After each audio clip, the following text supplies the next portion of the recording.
Short-term rental business has become one of the most lucrative business in the current real estate market.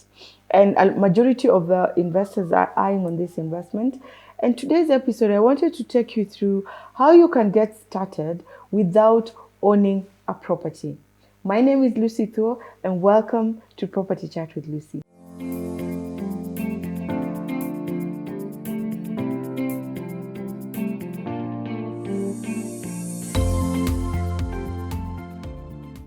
So, what does it take to make money in the Airbnb business? Before I expound on it, let me just give you what it means by the word Airbnb. It's just a short name for short term rentals from one night to 30 days. Basically, you furnish an apartment or you furnish a house, then you rent it out to potential clients. So, what does it take? Number one, I will tell you, you really don't need to own a property to start making money in this lucrative business, because I've met a lot of people who have rented an apartment or a house and they've furnished them and rented them out to potential clients. So basically, no one should ever tell you you need to buy an apartment, then you start the Airbnb business. A lot of people are out there. There's a lot of properties that is vacant. You could get one of them, rent it out, furnish, and then get into the business and make yourself a couple of coins to your pocket. Number two, I would say before you even think of starting this kind of business, you need to educate yourself about the business. What does it take? What are there laws governing this kind of business wherever you're operating it from?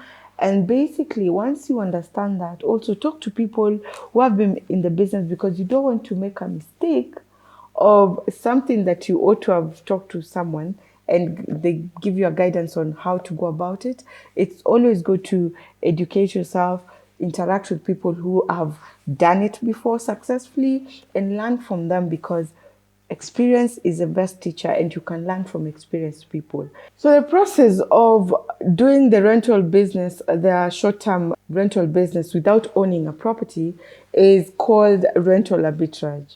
So basically, that is not jargon. If you hear someone using that terminology, just know that it's a way of referring to the act of renting properties to rent out to other people. What we normally call subletting it. You let and then you sublet it out to a third party. Now, I talked about number one, you don't need to own a property to get into this business. Number two, we've said you need to educate yourself and interact with people who have done this business before. And how do you get to know if someone is in this business? Network and meet people who are in this business, because majority of the people who, especially young people, they have been doing this thing very successfully. And I could say for once in Kenya, we have people who have done it on a large scale. So we have a lot of resources on the ground where you can learn from. You can learn from realtors to just help you put together the business plan on how you need to start, where you need to start from. So guys, go out there, network, and make sure that you learn a lot of this information, or get a lot of this information from people who have done it. Number three, I would say for anyone who is about to start any business, you need to establish a business plan. You need to sit down, come up with your numbers, get a business name. You don't want to get into this business with your name in it. Just get a business name, register a business or register a business name, and then run the business with that name, just to remove or rather get liability off your back in terms of running the business for you. The other thing I'm also going to say, and this comes without, it's a no-brainer kind of a situation, you need to study the market.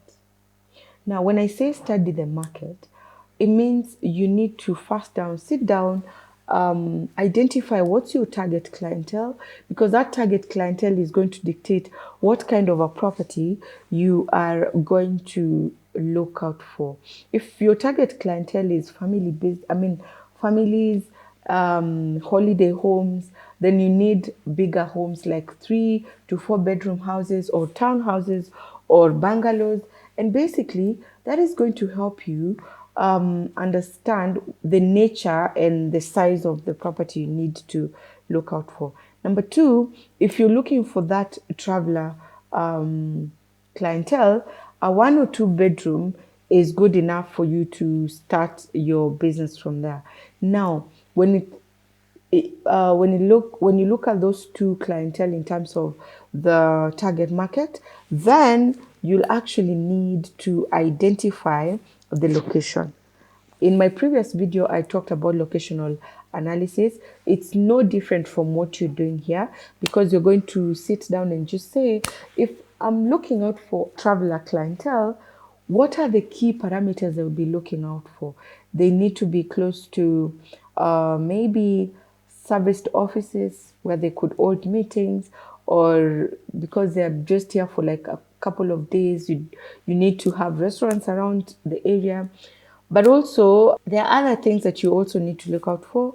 And someone who is experienced in this business, they're going to give you like a guideline on how you can do it. Now, number three, in light of studying the market, you need to look out for the placement of hotels around that area. And there are those high end, low end. If it's a holiday, you're looking for family businesses, you need to study the pricing mechanics of the hotels around you, because the Airbnb business is booming because of its affordability. So the price aspect of it, you need to critically look into it and basically know where your price range is going to look like. So when you're furnishing, when you're decorating your apartment, you know what you're looking out for and what gap are you filling to help your unit stand out. When you're studying the market as well, you need to look at the profitability of the line of property that you've identified. And basically, by assessing the profitability, you need to ask around and gather information on occupancy rates for the line of the property you've identified, because that is very key. It's going to give you if there's demand for that particular property. Number two, also check on the amenities that are key to any short stay client, because I've come to realize amenities are very key to the short term client, and it's your obligation to just assess how the occupancy rates are in properties with given amenities like the gym, swimming pool, good security systems, or even like a convenience kind of a retail aspect, or in that property like a supermarket, a pharmacy, a beauty store. I feel like properties that have that all together, you'll never lack. Your occupancy levels are going to be really good.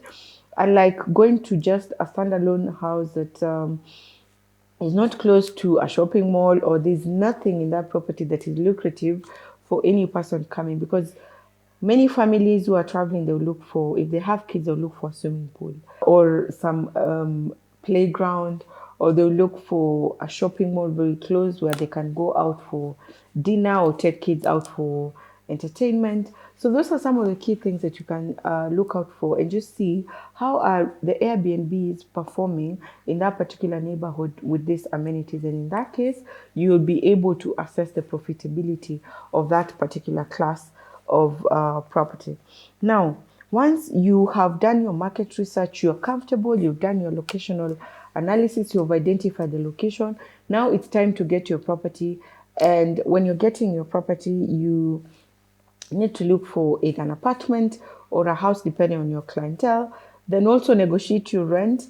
There's always room for negotiating. Once you hear that houses are going for maybe 100,000, you could always say you have 90, because if you find a lot of units are vacant, then you have room to negotiate. But if it's just 1 or 2 units available, then the chances of the landlord coming down on the rent are very minimal. So basically, I would say you could identify a house and rent it out. And it's always prudent to disclose to the owner that you want to sublet it or run an Airbnb business, because some of the developments, they don't allow short-term rentals, because some of the people that live there with their families. So it depends. It's very paramount that you disclose your intention of renting that apartment to the owner, because at the end of the day, it's a win-win situation. They'll get the rent, you'll make your money, and at the end of the day, everyone is in business, and you go home a happy person. So you've identified a property, you've signed your tenancy agreement, and now it's time to furnish and decorate. When it comes to furnishing and decorating, you need to create an experience for your client or for your guest. And majority of people, this is where you make a difference between other people in the market. And in that kind of a scenario, depending on the size of the property that you have identified, your budget will be different. But ideally, for a two bedroom, it will range from 800,000 to 1 million to furnish it. A one bedroom could be around 500 to 600,000 on the minimum. Okay. So that is what you need to do. And once you have furnished and decorated, now you need to list your property on Airbnb platform or booking.com so you can actually compete for the online clients over and above the word of mouth clients. I would recommend if you could automate your process, if this is something you are looking to do in the long term, just have systems in place to run your numbers, to do your invoicing, because some of the corporates will give you clients, but they need things done in a professional way. So you also need to factor that in. I hope the six factors that I've talked about are going to give you a guide when you're starting off your Airbnb business. You need to sit down and meet people who have done this. They can take you through their experience in, the Airbnb business. I hope this has been informative. And if you're out there, you're looking to start investing in the Airbnb business, feel free. I can guide you through what to do. Having been there, I have learned a bit of the ropes of the business, and we can grow together. Thank you for watching. And if you're new here, please consider subscribing. If you're still a subscriber, mine is to say a big thank you, and feel free to share, comment, and please click that notification button so anytime I upload, you get notified and we get to grow together. And also, you'll never miss out on any of these informative videos. Thank you, and I'll see you in my next video.